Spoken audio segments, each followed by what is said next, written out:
জাহান্নামের ওপর নির্মিত সেতুকে পুল সিরাত বোঝানো হয়েছে।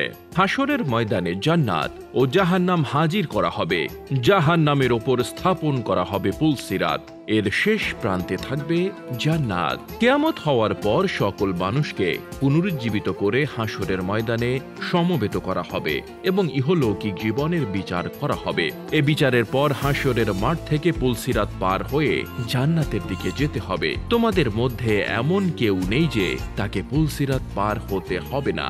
এটি তোমার প্রতিপালকের অবধারিত ফয়সালা। অতঃপর আমি পরহেজগারদেরকে উদ্ধার করব এবং জালেমদেরকে সেখানে নতজানু অবস্থায় ছেড়ে দেব। কিয়ামতের দিন প্রতিটি মানুষের হিসাব নেবার পর তারা সিরাত মুস্তাকিম পার হয়ে যাবে। হযরত আয়েশা সিদ্দিকা রাদিয়াল্লাহু তাআলা আনহা থেকে বর্ণিত, রাসূলুল্লাহ সাল্লাল্লাহু আলাইহি ওয়াসাল্লাম বলেছেন, জাহান্নামের ওপর একটি পুল আছে যা চুলের চেয়েও বেশি চিকন আর তরবারির চেয়েও বেশি ধারালো। এর ওপর লোহার শিকল ও কাঁটা থাকবে। মানুষ এর ওপর দিয়েই গমন করবে, কেউ চোখের পলকে, কেউ বিদ্যুৎ গতিতে, কেউ বায়ু বেগে, আর কেউ ঘোড়া ও উটের গতিতে পুল সিরাত পার হবে। আর ফেরেশতারা বলতে থাকবে, হে প্রভু, সহি সালামতে অতিক্রম করাও, হে প্রভু, নিরাপদে পার করাও। কেউ নাজাত পাবে, কেউ আহত হবে, কেউ উপর হয়ে পড়ে যাবে, আর কেউ অধোমুখী হয়ে জাহান্নামে পড়ে যাবে। পুল সিরাতের কঠিন পরীক্ষায় সবাই খুব পেরেশান থাকবে। নবীরাও সেদিন আল্লাহর কাছে সাহায্য চাইতে থাকবেন। পুল সিরাত হচ্ছে জান্নাতে যাওয়ার পথে চূড়ান্ত পরীক্ষা। জাহান্নামীদের জন্য হাসরের মাঠ থেকে সরাসরি জাহান্নামের পথে নিয়ে যাওয়া হবে, আর যারা জান্নাতে যাবে তাদের জন্য এই ভয়ঙ্কর পথ অতিক্রমের পরীক্ষা হবে। মুমিন ও মুনাফিক এই পরীক্ষার সম্মুখীন হতে হবে। আল্লাহ তাআলা বলেন, তোমার রবের কসম, আমি অবশ্যই তাদের ও শয়তানদের হাসরের মাঠে সমাবেত করব।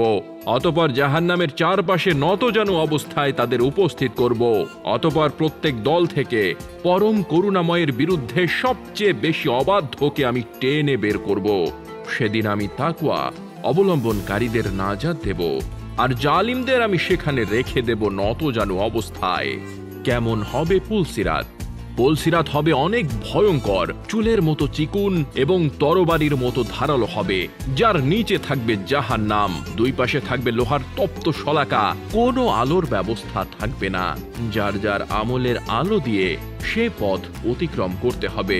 নবী করিম সাল্লাল্লাহু আলাইহি ওয়াসাল্লাম বলেন, পুল সিরাত মসৃণ ও পিচ্ছিল হবে। তাতে থাকবে অসংখ্য লৌহ শলাকা ও আংটা, আর থাকবে অসংখ্য কাঁটাযুক্ত দাঁতালো মাথা। মুনাফিকদের এবং যেসব ঈমানদার গুনাহ করেছে তাদের জাহান্নাম থেকে উথিত সেসব শলাকা টেনে জাহান্নামে নিয়ে যাবে। ঈমানদারদের নূর দেওয়া হবে। হাসরের মাঠ থেকে রওনা হওয়ার সময় সবাইকে বিশেষ আলো দেওয়া হবে। প্রত্যেকেই যার যার আমল অনুপাতে আলো পাবে। সবাইকে তাদের নূর পথ দেখিয়ে নিয়ে যাবে। রাসূল করিম সাল্লাল্লাহু আলাইহি ওয়াসাল্লাম বলেছেন, ঈমানদার ও মুনাফিক সবাইকে একটি করে নূর ও আলো দেওয়া হবে। প্রত্যেকেই যার যার আলো দিয়ে পুল সিরাত অতিক্রম করবে। প্রত্যেককে যার যার আমলনামা অনুযায়ী নূর দেওয়া হবে। সেদিন আল্লাহ তাআলা নবী এবং তার বিশ্বাসী সহচরদের অপদস্থ করবেন না।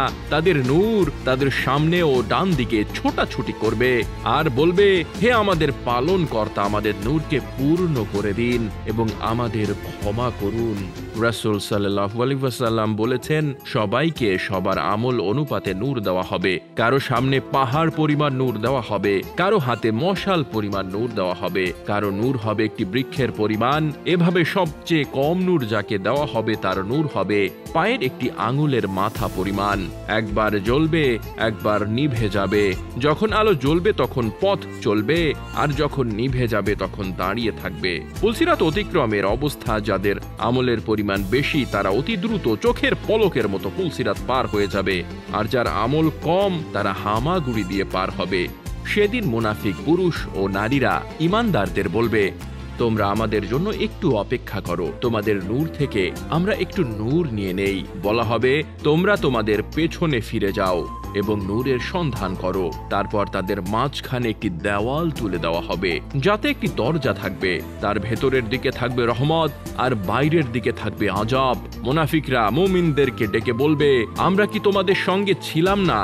তারা বলবে, হ্যাঁ, কিন্তু তোমরা নিজেরাই নিজেদেরকে বিপদগ্রস্ত করেছ।